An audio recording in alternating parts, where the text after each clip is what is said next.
Hi, and welcome to the Health for Life podcast for those who want to build strong trucks and strong bodies. This is Kevin Munez and Maya Hickman, your wellness team, bringing you practical tips and tricks to improve your health. Hello, everybody. Thank you for listening in. Our topic today is vaccines. So we have a special guest, our very own Patricia Fedorchak, the nurse practitioner here at the Volvo and one of the providers. Hi, Patricia. Thank you for joining Heavy Night today. Hello, happy to be here. So, Patricia, most of our audience probably doesn't know who you are yet. So, could you introduce yourself and just tell us a little bit about you? Sure. I'm a family nurse practitioner working at the Family Health Clinic at Volvo. I am currently working part-time, and that's Thursdays and Fridays until the end of November, and then intermittently after that. I've been a part-time person, PRN person, for about a year and a half now. Almost So nice to be here. Well, it's great to have you. So, vaccines are one of the top healthcare items that we tend to put off. And it's important to know which vaccines we need and how often we need to get them. For example, we're supposed to get a Tdap shot, which prevents tetanus and a couple of other things every 10 years, and a flu shot, which are recommended every year. So, Patricia, could you tell us more about why vaccines are important and what role that they play in disease prevention? Sure. Vaccines are available to help prevent severe infection. The Tdap that you mentioned has both tetanus and acellular pertussis in it. That one not only prevents tetanus disease, which can come from injuries, puncture wounds. That one can be very, very serious. And once you have it, it's really, really tough to get rid of. That one would be every 10 years. The acellular pertussis part of that protects you from whooping cough, which everybody thinks of children getting that, but adults can get it as well and spread it to young children. That vaccine is available you should get it every 10 years. But you can get it as frequently as every 5 if the need arises. That is available in the Family Health Clinic at Volvo. In terms of the other vaccines, flu vaccine is every year. That one helps prevent serious, severe influenza for folks. The issue with influenza vaccine having to be every year is that the virus changes every year. So the year before the vaccine comes out, the developers are trying to develop the vaccine for the illness that they believe is going to be the most predominant. And usually per year, it starts in Australia or Asia, and we can kind of tell how severe the flu is going to be in the coming season for us based on the results they're getting in Australia. And sometimes it seems like the influenza vaccine doesn't work very well. And the reason is that, they're trying to guess basically what the strain is going to be.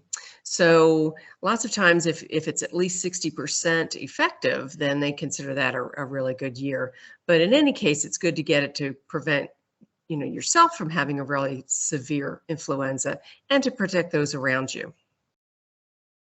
Thank you, Patricia. That was really helpful. So, in other words, vaccines are a public health tool, right? They can play a really essential role in preventing the spread of infectious disease and have saved millions of lives worldwide.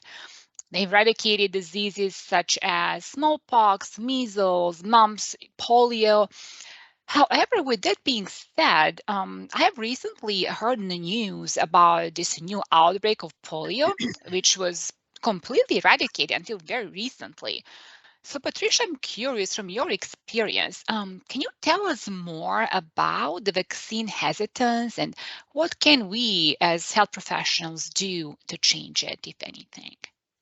Well, that's a really good point, Maya. Yeah, it's very scary to see resurgence of these very severe diseases in the world, such as polio.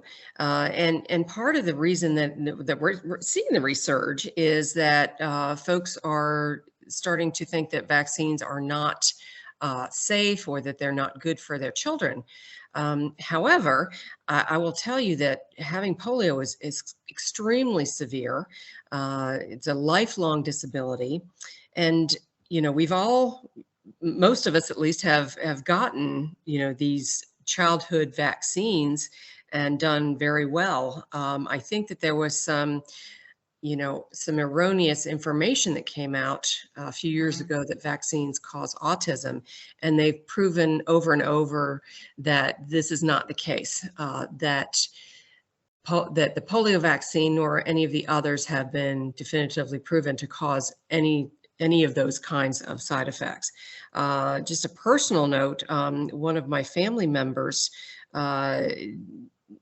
child actually developed polio, and it was very devastating. The child has lifelong mobility problems, and this is just not a disease that that anyone would ever want their child to have. You've seen the pictures of the iron lungs and that sort of thing. And I really believe that if vaccines are available, why would you not want to protect your child and your loved ones from these horrible diseases that we thought had been eradicated? So. Right. So, in addition to like flu vaccines, which ideally we should get every year, we also now have COVID vaccines. So can you tell us more about the latest recommendation when it comes to the COVID shot? How many shots do we need to protect us? There's been some recent stuff in the news about the Omicron booster coming this fall.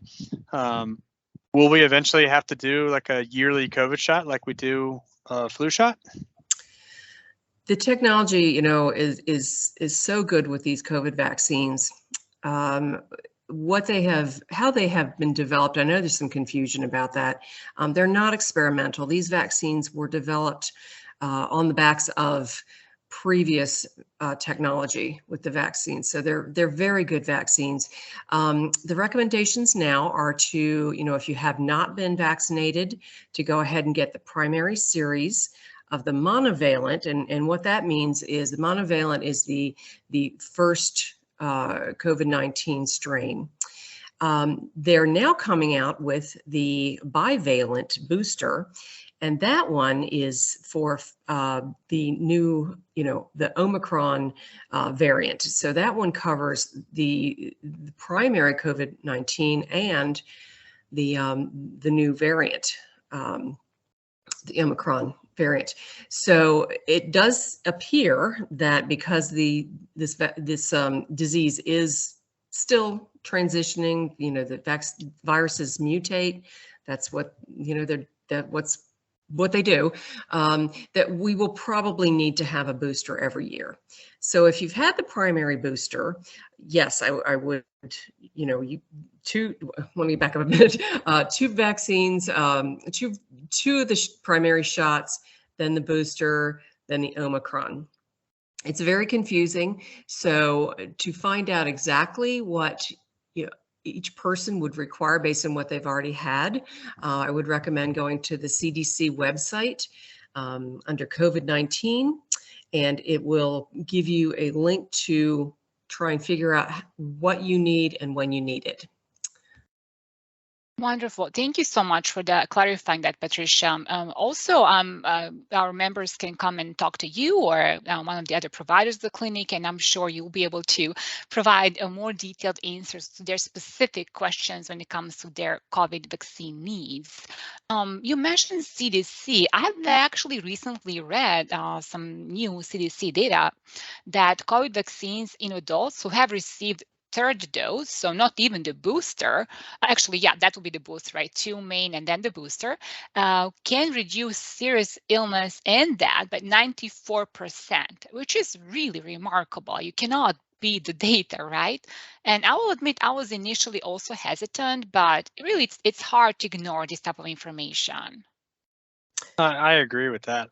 I don't think anybody loves getting shots, but this is clearly the best course of action when it comes to respiratory diseases, and especially like a highly transmissible one like COVID.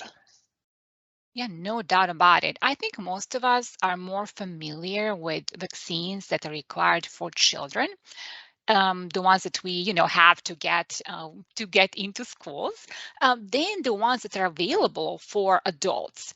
So we know kids need to have certain immunizations on records before starting school. However, as someone who has been working in long-term care setting for years before I started this job, I know how detrimental lung infections can be for older population. So I'm curious, Patricia, what are the recommendations for flu and pneumonia shots for adults, and does it differ depending on age? It does. And the flu shot should be given to anyone above age 6 months. So it's available for very young children as well. And we find that if children are immunized against influenza, it does seem to decrease the amount of influenza we see in the entire population of the area. So it's very important for children as well as adults to get the influenza vaccine. In terms of pneumonia vaccine, yes, adults over 50 should get the pneumonia vaccine, as well as all of their other vaccines. Pneumonia in adults is a killer, so especially the elderly. And so the pneumonia shot is good for 10 years in the elderly population. The pneumonia shot, there are primary pneumonia shots for children as well that they would get during their regular series. So talking about the older population, I know shingles can be a very painful experience. What is the recommended age for a shingles vaccination, and should everyone get it, or does it depend on their exposure and experience to chickenpox? The shingles vaccine is for persons 50 years and older who have had chickenpox. The shingles is actually a resurgence of the chickenpox virus that stays in the body. And you're right, shingles is excruciating for folks. So the shingles vaccine, it's a series of 2 shots. It can be received from from normal pharmacies. Usually you'll have to get on a waiting list to get it. So sign up at your local pharmacy and they can get it for you. But it is not available to people who have not had chickenpox. So if a person has not had chickenpox or they're not sure, there is a blood work, some testing that we can do to see if the person has the chickenpox virus in their system. And if they do, then they're eligible for the shingles vaccine. Okay, thank you for that. That was very helpful. I actually have a personal short story to share related to shingles and chickenpox. I actually had chickenpox as a child. I think I was maybe 7 years old, and I still remember it. It was not a fun experience. However, I will tell you, watching my husband deal with chickenpox in his 40s, that was pretty miserable. And he definitely went and got his shingles shot right after that. So we talked a little bit about how age can impact which shot we need to receive. Are there any vaccines that are gender specific that only males or females need? Can you tell us more about that, Patricia? There really aren't. Most vaccines are, available to male and female persons. The HPV vaccine originally came out, and that's the human papilloma virus vaccine. That originally came out just for females, but a few years after it came out, they realized that boys should have it as well, that males should have it as well. This vaccine prevents HPV, particularly the strains that can cause cervical cancer in females, and it can also cause oral cancers and other genital cancers in females and males. So it is recommended that males and females receive HPV vaccine. And the good news is that it is now been available to people from 9 years old to 45 years old. when a child can receive the first dose would be at age 9. Many people wait till about a late age 11 or 12 to initiate it, which is fine. And if it is given at that age, 2 doses only are required. At time 0 and then in 2 to 6 months. This is because when children that age have such good immune systems, they can develop immunity with only 2 shots. Now, an older teenager or an adult may need 3 shots to protect them. But these are very important, and it's decreased the rate of cervical cancer by 88%. So these are wonderful vaccines. Wow, that's really some impressive data right there. Thank you for that. Can you tell us maybe just a little bit more about which vaccines are available for our members here at the Volvo Clinic, and what is the best way for them to find out which, if any, vaccines they need? That's a great question. At the Volvo Clinic, currently we have the TDAP, which is the tetanus and acellular pertussis vaccine, and we will be having the influenza vaccine.